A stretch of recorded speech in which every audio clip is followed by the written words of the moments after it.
Hello বন্ধুরা, তোমরা কেমন আছো? আশা করি তোমরা সবাই খুব ভালো আছো। সবাইকে সকালঘাটের অনেক অনেক শুভেচ্ছা আর ভালোবাসা। আর এই যে দেখো, আমরা এখন সকালঘাটের জন্য বেরিয়ে পড়বো।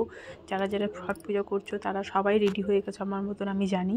আর আমার বরের আছে ঘন্টি কাটা, তার জন্য আমি প্রথমে রেডি হয়ে গেছি। আর আমরা এখনই বেরোবো জাস্ট বরের সাথে, কারণ কি ওর গন্ডি কাটতে হবে আর আমি ওটা করবো কাউন্টিং, সেজন্য।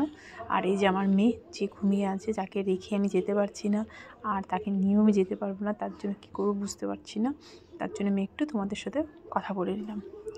এই যে ফাইনালি আমরা পৌঁছে গেছি আমাদের সকালঘাটের। তো আমার বরের যে গন্ডি কাটা ছিল সেটা হয়ে গেছে সমাপ্ত, আর আমরা পৌঁছে গেছি এখন ঘাটে। দেখতেই পারছো এই যে আমাদের সকালঘাট সব কিছু রেডি হয়ে গেছে। আর এই যে গন্ডি কেটে ইনিও চলে এসেছে, আর আমার মেয়ে আর আমিও কিন্তু চলে এসেছি। সকালবেলার ঘাটে একটা মজাই আলাদা থাকে, সেটা প্রতিবার তোমরা দেখোই, তোমরা জানো সেটা। তো যাই হোক, সকালবেলা ঘাটে এত ভালো লাগে, কি একটা অন্যরকম, মানে সবাই এত সুন্দর করে ঘাটগুলোকে সাজায় আর চারদিকটা হালকা হালকা ভোরের আলো। তো আর সব দিকে চুপচাপ, মানে এত সুন্দর লাগে। নদীর জল, এখানে নদী নেই যদিও, যাই হোক, কিন্তু এবার আমাদের ঘাটের জলও অনেকটাই ছিল, তার জন্য আমরা অনেক বেশি মজা করতে পেরেছি। সত্যি কথা, খুবই মজা হয়েছে। আর এত সুন্দর লাগছিল পরিবেশটাকে, কি বলবো, মানে চারিদিকে এত সুন্দর ঠাকুরকে সবাই প্রদীপ জেলে ধূপ জেলে যে আরাধনা করা হচ্ছিল ঠাকুরের যে ছট মাইয়ার জন্য, তারটা মানে সত্যি সত্যি খুব আনন্দ লাগছিল। আর এই যে আমার মেয়ে, যে আমার শাশুড়িমার কোলে জলে নামার জন্য ব্যস্ত হয়ে গেছে, ও জলে নামবে, তার জন্য খুব কান্নাকাটি শুরু করে দিয়েছে। আর এখানে চলছে সিঁদুর খেলার পর্ব।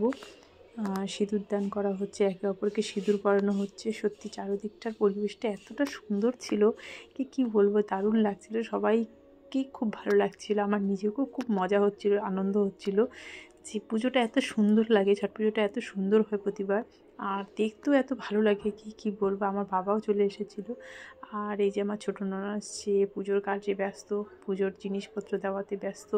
তার সাথে আবার হেল্প করছে সোমাদি, রুঙ্কুদি, দুজন মিলে। আর আমি ততক্ষণ একটু ভিডিও করছিলাম।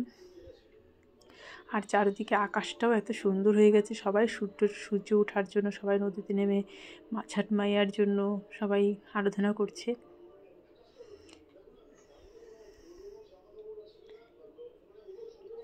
আর আমার বাবা নিয়ে এসেছিল অনেকগুলো,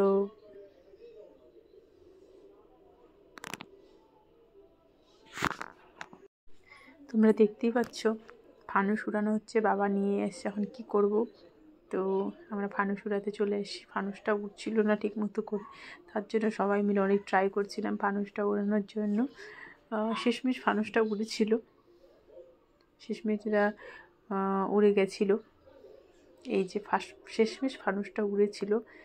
যাই হোক, প্রথমে অনেকক্ষণ ধরে ট্রাই করছিলাম, বাস ফানুসটা উঠছিল না, লাস্টে গিয়ে ফানুসটা উড়েছিল। আর প্রায় সকাল হয়ে গেছে, তোমরা দেখতেই পাচ্ছ সকাল প্রায় হয়ে এসছে। আর আমাদের পুজো প্রায় চলছে, কিন্তু এখনও পুজো শেষ হয়নি। আর আমরা ওয়েট করছিলাম যে ফানুসটা যেখানে সেখানে না পড়ে যায়, সেজন্য খুব ভয়ও পাচ্ছিলাম। তো যাই হোক, ফানুসটা আর পড়েনি, ফানুসটা উড়ে চলে গেছিলো।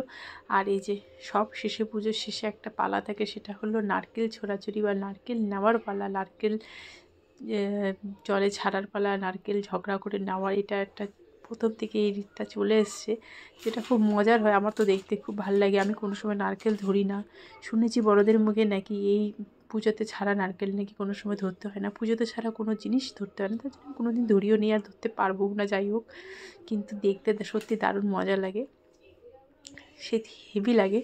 তো সবার শেষে ছিল এই নারকেল ছোড়াছুটির পালা, নারকেল ছাড়ার পালা। দেখতে খুব সুন্দর লাগছিল, বিশেষ করে আমার তো সেই মজা হচ্ছিল। আর তোমাদেরকে দেখাতে হবে, আমার বড় আবার একটা ধরেছে। তো যাই হোক, সেই মজার, আমাদের ছট পুজো যে এতটা সুন্দর মজার হবে আমরা সেটা ভাবতেই পারিনি। তো সেই আনন্দ করলাম। তোমরা কেমন মজা করলা বন্ধুরা, তোমরা কিন্তু আমাকে জানাবে, যারা যারা ছট পূজা করলে তাদের কেমন মজা হলো তারা আমাদেরকে জানাবে।